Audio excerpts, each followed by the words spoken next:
تو چترال میں اس وقت کافی تباہی مچی ہوئی ہے اور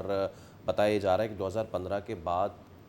اب اتنا ڈیوسٹیٹنگ یہ فلڈ ہے جو کہ پل بھی بہا کے لے گیا ہے اور بروز گول پل ایک بار پھر سیلاب کی زد میں ہے۔ 2015 میں بھی یہ سیلاب یہاں پہ پل بہا لے گیا تھا اور یہ سچویشن وہ جو ہم بات کرتے ہیں جب گلیشیئر میلٹ ہوتا ہے اور اس کے ساتھ پہاڑ کا جو پورا ملبہ ہے، مٹی،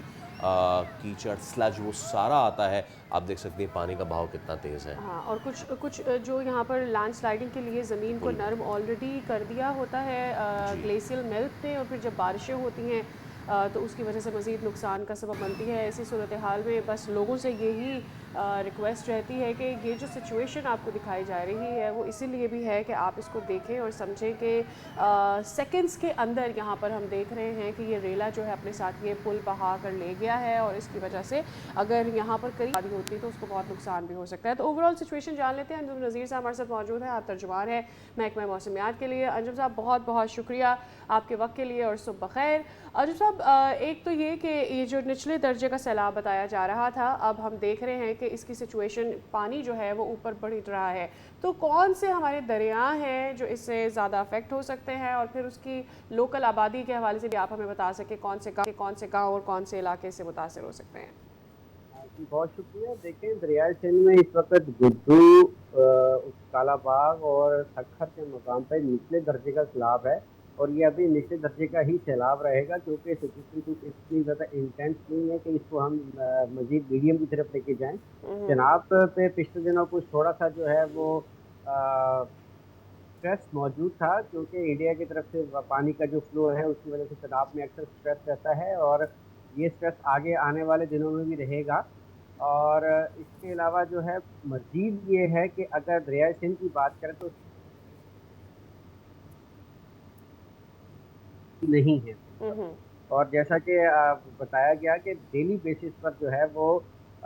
2 to 4 ٹائم آ ڈے جو ہے تمام متعلقہ اداروں کو، ایون سوشل میڈیا کے چینلز کے اوپر جو ہے وہ پی ایم ڈی کی جو سوشل میڈیا چینلز ہیں، چاہے وہ واٹس ایپ ہو، فیس بک ہو، تمام پر جو ہے یہ اعداد و شمار پبلک کے لیے بھی جاری کیے جی جاتے جی انجم صاحب، یہ آج تک کی الرٹ تھی، 4 اگست تک کی۔ اس کے بعد مزید جو ہے مانسون کے اسپیل داخل ہوں گے یا مزید شدت والے داخل ہوں گے، یا پھر it's now time to dive down about these systems? جی overall for country it was for 5 August صحیح۔ تک تھا یہ، اور اس کے بعد 1 سے 2 دن کا گیپ ہے۔ اٹ ڈزنٹ مین کہ ملک میں بارش نہیں ہوگی، بالائی علاقوں میں بارش ضرور ہوگی، تاہم ایکسپیکٹڈ ہے کہ 7 تاریخ سے دوبارہ جو ہے وہ جو مونسون ہوائیں ہیں وہ اسٹرانگ ہوں گی، اور وہ دوبارہ ملک کے بالائی علاقوں میں پینیٹریٹ کریں گی، جس کی وجہ سے جی پی، کے پی، بالائی پنجاب اور وسطی پنجاب میں مزید بارشوں کے امکانات موجود ہیں۔ ٹھیک ہے، اور شہر قائد کے لیے بھی کچھ بتا دیں ہمیں کہ کیا موسم کی صورتحال رہے گی؟ ابھی تو یہ جو پہلے کہا جا رہا تھا کہ کراچی میں ہلکی پھلکی بارش ہوئی گی، وہ تو ہلکی پھلکی بھی نہیں ہو پائی، تو اب کیا یوم آزادی کے لیے 14 اگست کے لیے کوئی پلاننگ کر لیں کراچی والے؟ جی دیکھیں، کراچی کا اب آنے والے 10 سے 15 دنوں کے دوران موسم جو ہے وہ یوزول ہی رہے گا، جیسا کہ اس سسٹم سے پہلے تھا، جس کے تحت جو ہے وہ آسمان پر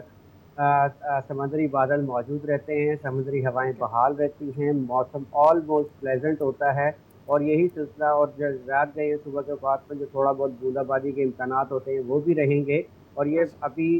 جو ہے یہ اس قسم کا موسم جو پلیزنٹ موسم ہے یہ لاسٹ کرے گا۔ ٹھیک ہے، بہت شکریہ انجم نذیر صاحب، ہمارے ساتھ آپ موجود تھے اور موسم کی صورتحال سے آگاہ کر رہے تھے۔ تو جناب یہ تھی موسم کی صورتحال، اسی کے ساتھ ہم لیں گے ایک مختصر سا بریک، اس کے بعد حاضر ہوں گے۔ Stay with us.